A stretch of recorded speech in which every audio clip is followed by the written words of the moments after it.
Creativity has always played a compass in my life. I have always had a burning desire inside of me of wanting to see when I'm going to let that creativity out of the box again.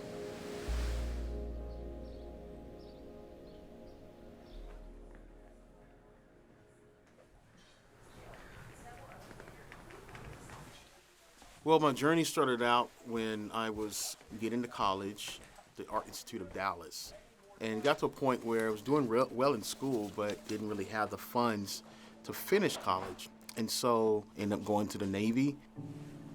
That took a turn in my life because after that was me going into Desert Storm. And then right after Desert Storm of the war, I was sent over to Somalia, Operation Restore Hope.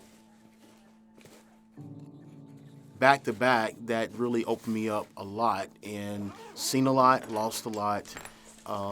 After when I'm coming out of the military and those intense experiences, I ended up going to grad school in New York as well. I started out as a student in grad school at Pratt. And I started to explore, photography and design, and I was really big in graphic design and symbolism, and I'm starting to take on these new tools of a career path. So the more I explored New York, the more it just fueled my creativity over the top. And I ended up moving forward, and me moving forward led me into a job offer as an art director here in Portland, Oregon.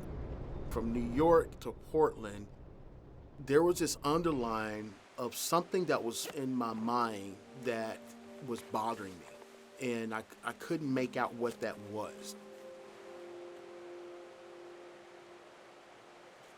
It gave me a roller coaster ride of emotions, anxiety, loss of memory, anger.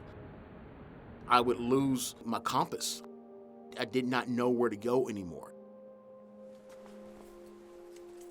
I was losing myself over and over, and I couldn't control it. That ended up putting me out of a job and ended up putting me homeless.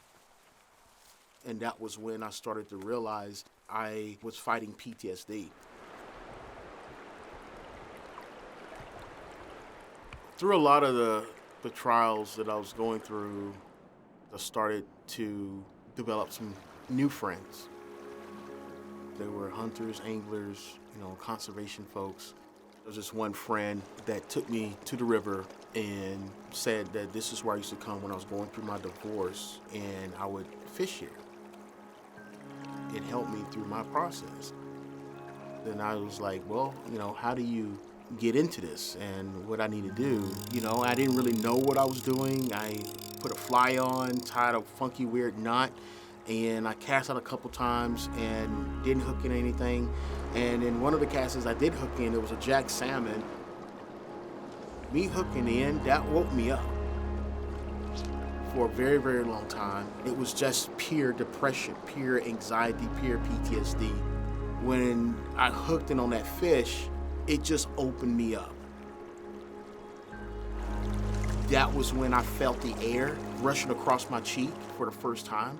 I actually felt feeling in my face. And when I was looking at the leaves, I was actually being able to see the color of green in the leaves of the trees.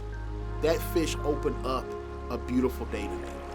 The only thing that spoke to me that made me feel alive and it gave me purpose was fly fishing.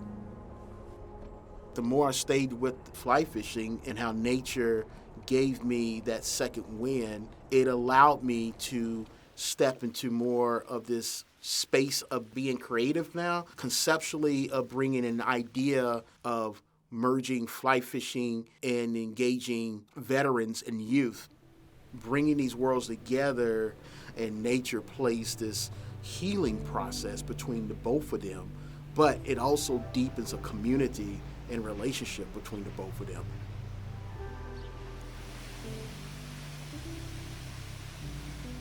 At one point in my life, my past smothered my creativity, and I had to let go. And now, through the work that I do, it started to uncover all that creativity that has been manifesting itself inside for a very, very long time. And I think it just kind of burst out right at the times that I needed it to burst out to help me move my organizations forward, and along with my advocacy. And the more I pursued my entrepreneurship with my organizations, and the more success that came into play, and the more support that came into play, it started to give me a little bit more wiggle space that allowed my creativity to actually burst out of its seams. Like, why are you crying? You know, and I was like, because I don't want to go. Everything that I do is always has to be rooted and centered around advocacy, because at the end of the day, we have to be able to protect these special spaces, wildlife, our indigenous brothers and sisters. That is the most ultimate goal for all of us, and what we should be doing is protecting these spaces.